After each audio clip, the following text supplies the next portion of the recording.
If you enjoy this podcast, then be sure to check out Farm Small, Farm Smart Daily, where you can get your daily dose of farm wisdom. Tune in every day to learn the latest tips, tricks, and stories from the world of farming. Whether you're a seasoned farmer or just getting started, our podcast has something for everyone. Join us as we explore topics like farm business, crop planning, soil management, and tools and technology. Start your day off right with Farm Small, Farm Smart Daily, available on all major podcast platforms. Don't miss out. Subscribe today. So let's say somebody has a compacted soil and they want to start applying a liquid humate to it. What's the rate you think they need to apply, and how, over what period of time until they start seeing some results? So when I was a professional applicator, I would do 6 to 8 ounces per 1,000 square feet 3 times a year. And you could divide that out, say, I want to go every 2 weeks, go 2 ounces every 2 weeks, whatever, your delivery time. But that's one of them. One way of doing it is just about 6 ounces 3 times a year, 6 to 8 ounces. That's a high line number. I wouldn't go any more than that. I call it my shots of whiskey theory or my scoops of ice cream theory, one of those two. But one's good, two's twice as good, 3. Somewhere along the line, too much of a good thing is no longer a good thing. So multivitamins maybe not beneficial for some people depending on their diet. Let's say you already have a healthy diet, right? That multivitamins kind of just insurance at the end of the day. For people who have soils that are high in organic matter, they apply their own compost, they use cover crops, they keep living roots in the soil, so their soils are already really good. Do you think you get much of a bump from using any of this? There is a little bit of diminishing return. The better your soil is, the least demand you'll need for these is a soil amendment. And the reason is you're adding something that's already in abundant supply. You're adding humic acids because that soil is low in organic acids. If you've got a soil that's high in organic acids, generally it's diminishing returns. The ones that see the benefit in the high organic matter soils are usually foliar application, where they're applying the humic acid as a biostimulant. And there's some really interesting research, and I'll give you one example. This was a cornfield in Illinois. And the researcher, his name is Dr. Dan Olk, they had a weather event. And they had one section of the corn treated with humic acid, and one section of the corn did not. And the weather event had taken and it lodged the corn. It laid it down. So it damaged the corn. It was no longer standing up. What was interesting, though, is it laid it down to a line where the humic acid was applied and where it was not applied. And they started looking at it and saying, okay, we've watched enough Sesame Street. We know one of these things is not like the other. So what's the difference? And they started looking at it. And what they found was the corn plants had more internodal roots earlier on.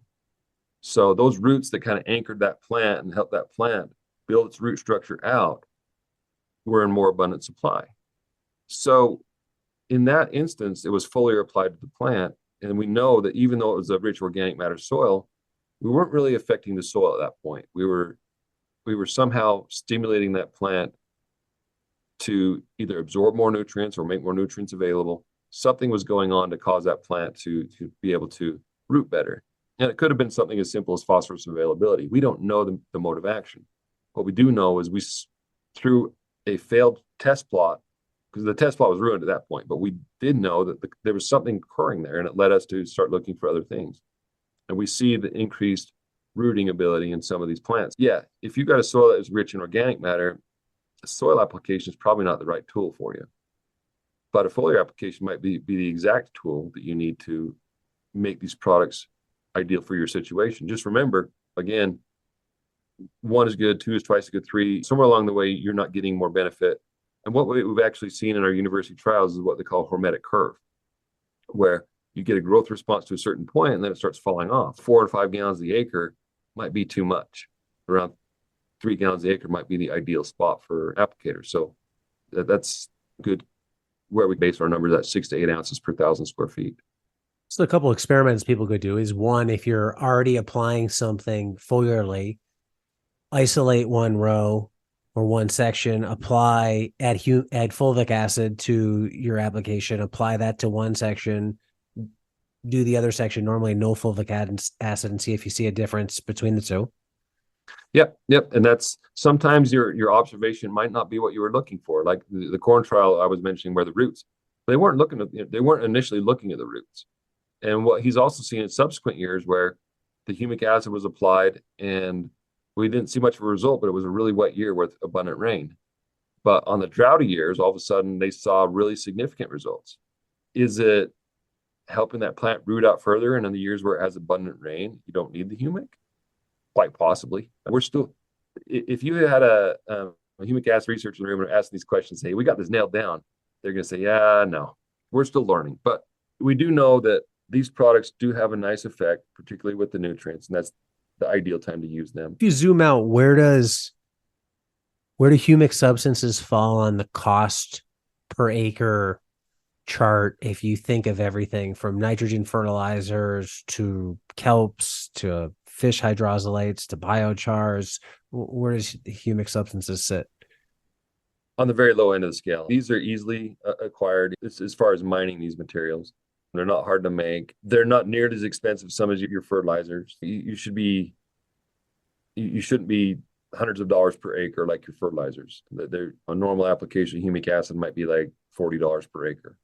So it's good potential insurance. Like it's not that expensive to give it a shot, see if you see results. And again, not all those results are observable. And that's part of the problem with a lot of amendments. I think why a lot of them get bad raps. And I've talked to other guests about this, is you apply it and we visually can't see a difference, right? If I could dye the plant and have it absorb a blue ink and I could see the blue ink run through the plant, it's okay.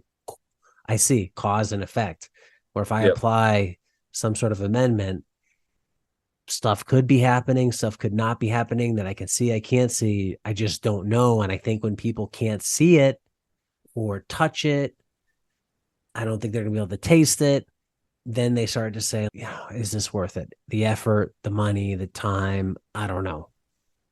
I can tell you on the marginal soil, we usually see the difference. That's the time where it makes the difference. That corn trial I've referenced a few times, though, I'll tell you this. We had multiple years of doing this. In the most recent year, we actually did granular urea.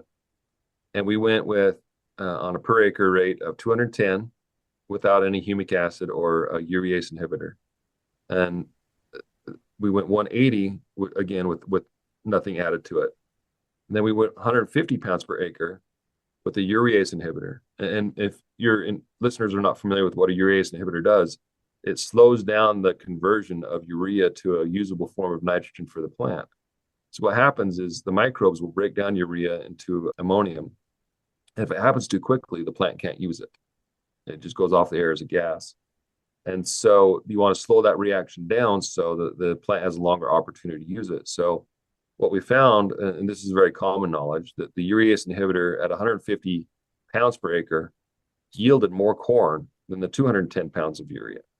What happened is that nitrogen was available to that plant longer, even though there was less nitrogen applied. And we got a bushel increase, about 10 bushels per acre. Now, when we added the humic acid separate, so you've got 210 pounds of urea versus 150 and 180, the 150 got more bushels of corn.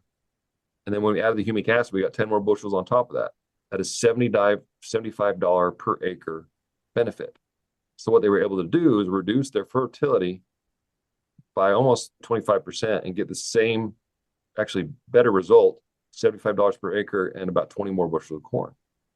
So that's not unique to any instance. We see that year over year on different crops. So if I was looking at this as a tool and saying, hey, how could I use this and make it a benefit to me?